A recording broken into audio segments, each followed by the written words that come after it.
Okay, dito po sa letter C, sabi po dito ay find the length of each side of the right triangle. So, may mga right triangles po tayo dito, A and B.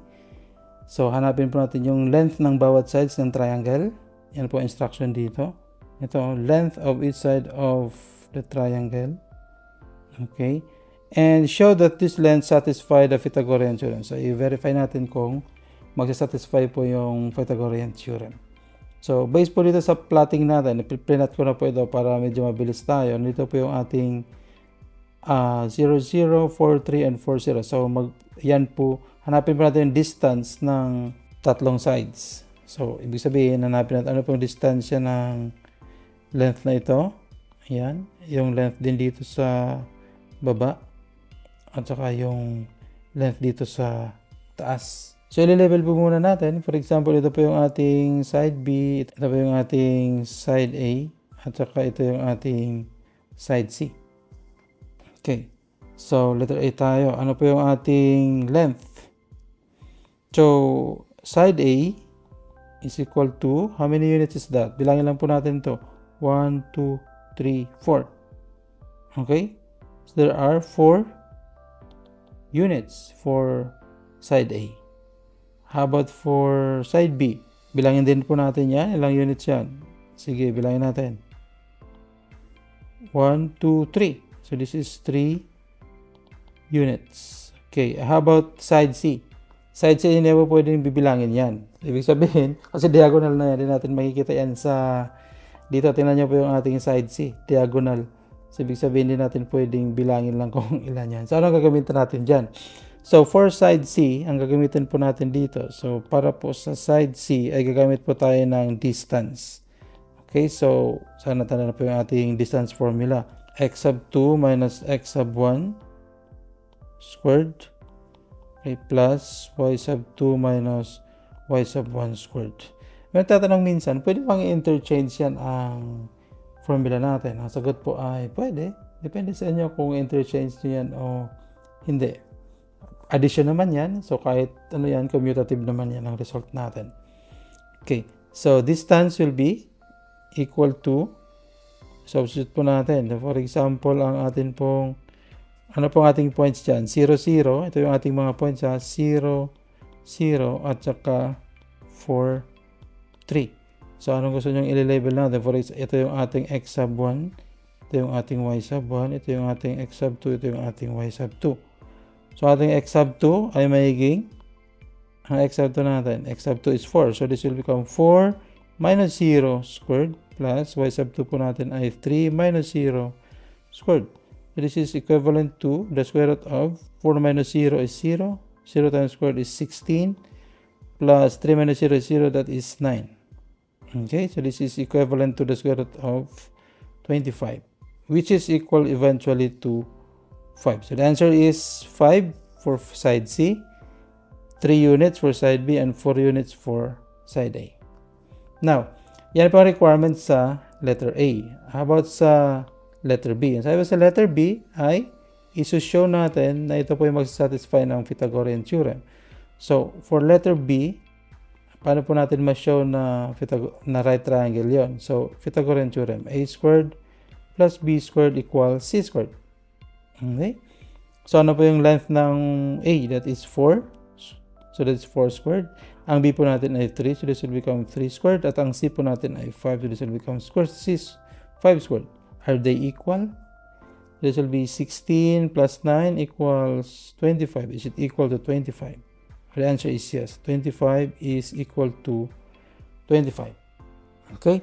So, therefore, the given points ay nasatisfy niya ang Pythagorean theorem natin na, ano po yung Pythagorean theorem? Pythagorean theorem po natin ay ito, A squared plus B squared is C squared, or the sum of the square of the length of the legs is equal to the square of the hypotenuse. Ito, sa letter B. Tingnan natin itong letter B. Number 2. May 3 points din po dito na nandito at same po ang ating gagawin. Find the length. So, i-label po natin ito muna. Nandito po yung ating side A. Okay. Lagyan natin ng kulay ha, para dito yung malito. Side B at saka side C. ang side A natin, bibilangin lang po natin yan, ilang units to, kasi horizontal naman to, 1, 2, 3, 4, 5, 6, 7, 8, 9, 10. So, the answer will be 10 units for side A. How about for side B? Side B po natin ay 1, 2, 3. So, there are how many? 3 units. So, 3 units lang po yung ating side B. Okay. So, side C tayo. Ano po yung side C? Ang side C natin ay hindi natin pwedeng bilangin yan. So, gagamit tayo ng distance formula para ma-solve po natin yan. So, C is equal to the distance formula, which is equal to this one. Okay? So, ano bang points natin dyan? Ang points po natin ay 3, negative 3 and 1. Isuot ko muna dito. Negative 3 and 1 at saka 7, 4. So, we have x sub 1, y sub 1, x sub 2, y sub 2. Okay, we will substitute. Okay, so substitute po natin 7 minus negative 3 squared po natin yan buo. Okay, plus 4 minus 1 squared. This will be equal to the square root of 7 plus 3, maging plus na po yun, squared, plus 3 squared. That is equal to 10 squared plus 9. And this is equal to the square root of 109.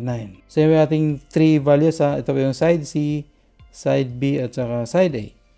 Ang last requirement po natin ay nagsasatisfy po ba yan ng Pythagorean theorem natin. So, for letter B, tingnan natin kung masatisfy niya ito. A squared plus B squared is it equal to C squared. So, ito ba ang 10 squared plus 3 squared ay equal sa square root of 109 squared. This is 100, okay, plus 9.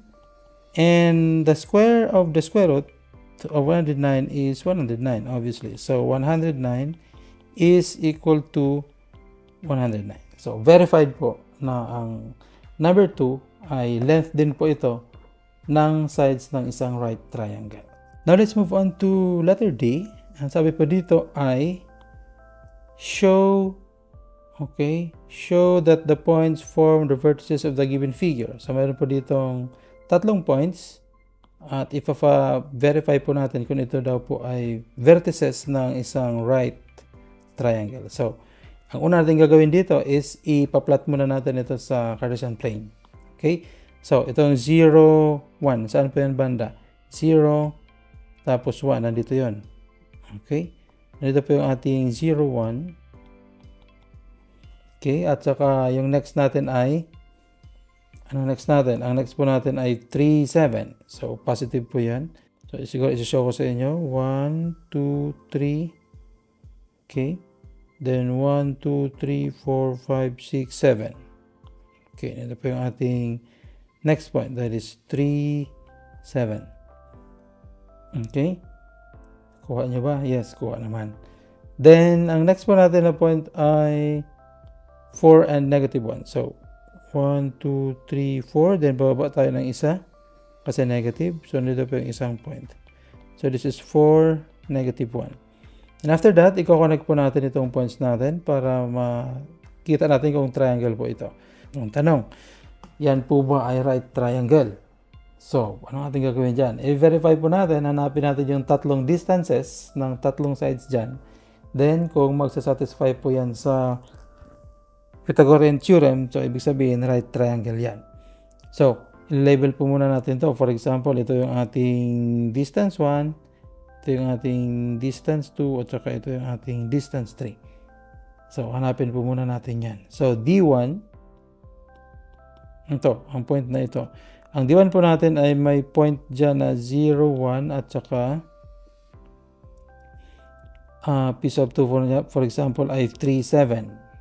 So, hanapin po natin yan. So, distance will be the square root of 3 minus 0 squared. Okay, plus 7 minus 1 squared. So this will be equal to the square root of 9 plus 36. and it is the square root of 45, or that is equivalent to 3 the square root of 5. Because this is equivalent to 9 times 5, and the square root of 9 is 3. So 3 the square root of 5. Yan po ating D1. Okay? Naman ating D2. Ano po yung pangalawang distance? Sa dito naman, ang points natin ay 0, 1, and 4, negative 1. So this distance will be equivalent to 4 minus 0 ulit squared plus negative 1 plus negative 1 minus 1 squared, and that is equivalent to 16 plus 4. Okay, because negative 1 is 2, squared is 4. So this is equivalent to the square root of 20, or that is equivalent to the square root of 4 times 5, which is equivalent to 2 the square root of 5. Okay, ito yung sagot natin. Sa distance 2, ito kanina, distance 1 natin, 3 the square root of 5. May pa tayong D3. Okay, for example, so D3 will be equivalent, ang D3 po natin ay nandito. Tingnan nyo po itong D3 natin.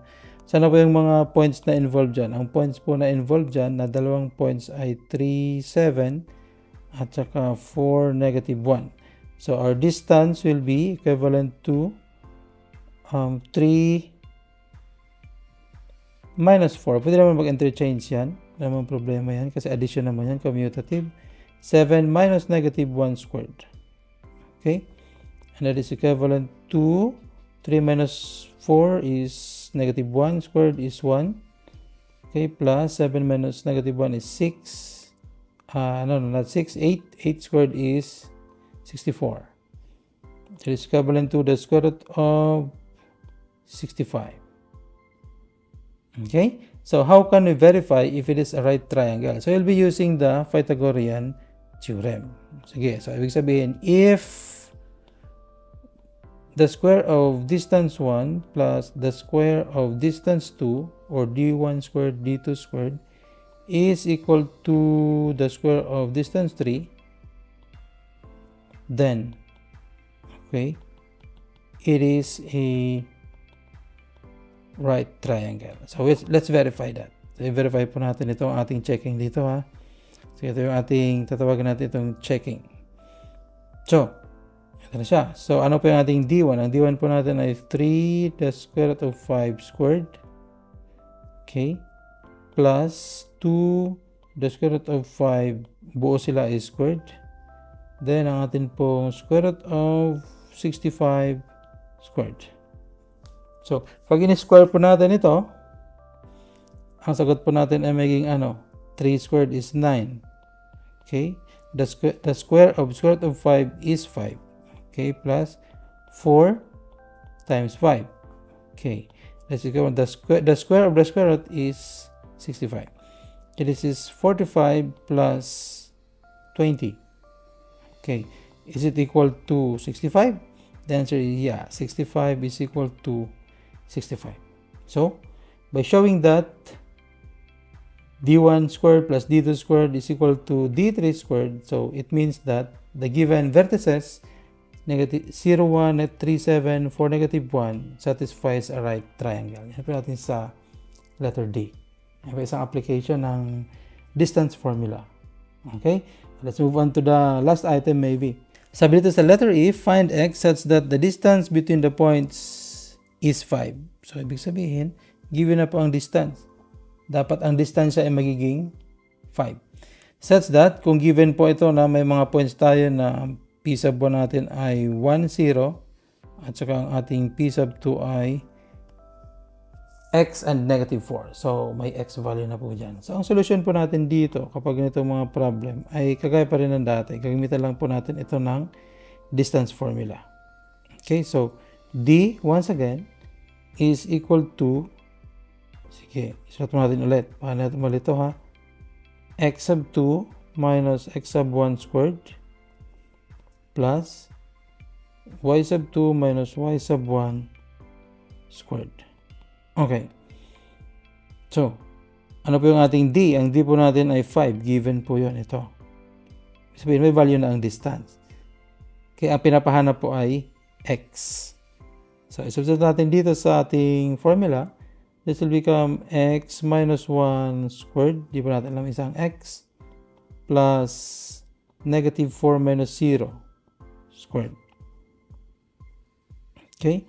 Nalintindihan nyo yun na kung saan yun nanggaling. Ito yun, x sub 1, y sub 1, x sub 2, y sub 2. So, substitute lang po natin dito sa formula para maging ganyan po yung ating sagot.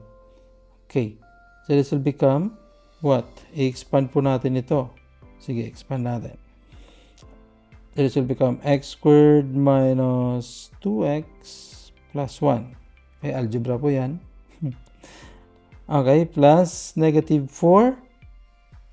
Okay, negative 4 squared. So, 5 is equal to the square root of, combine po natin ang like terms, x squared minus 2x plus 1 plus 16. Okay, is equal to 5. Now, paano po natin ito matanggal ang square root sign? Ibig sabihin, ay i-square po natin ito para matanggal ang buong square root sign. So, pag in-square po natin yan, ang labas po niya ay magiging 25 because 5 squared is 25. At kung na-square po itong radical, ang maiwan po ay ang expression sa loob na lang ang maiiwan. So, this will become x squared minus 2x plus 1, 1 plus 16. So, that is what? 17. Yan. Okay? So, x squared minus 2x plus 17. Okay. So, ano gagawin natin dito? Lilipat po natin ang 25 sa kanan. Sige, parang ang equation natin ay magiging x squared minus 2x plus 17 minus 25. Nilipat na po sa kanan. So, this will become x squared minus 2x, then positive 17 at saka minus 25, that is minus 8. Okay, so yan po yung ating solution. X squared minus 2x minus 8, quadratic po yan. So, equivalent siya sa 0. So, ano ba yung mga factors nito? Factoring muna natin ito para makuha natin ang value ng x. So, ano pa ang factoring natin? So, this is x minus 4, x plus 2. Okay? Then, isasolve po natin ito. So, x minus 4 equals to 0. X sub 1 is equal to positive 4. Ito yung ating unang value ng x. Pangalawang value ng x ay x plus 2 equals to 0. X is equal to negative 2. Ito yung pangalawang value ng x natin. Sir, bakit dalawa ang value ng x? Siyempre kasi quadratic yan. Pag sabi ng quadratic, ang squared po yung ating exponent. Ibig sabihin, dalawa ang solution.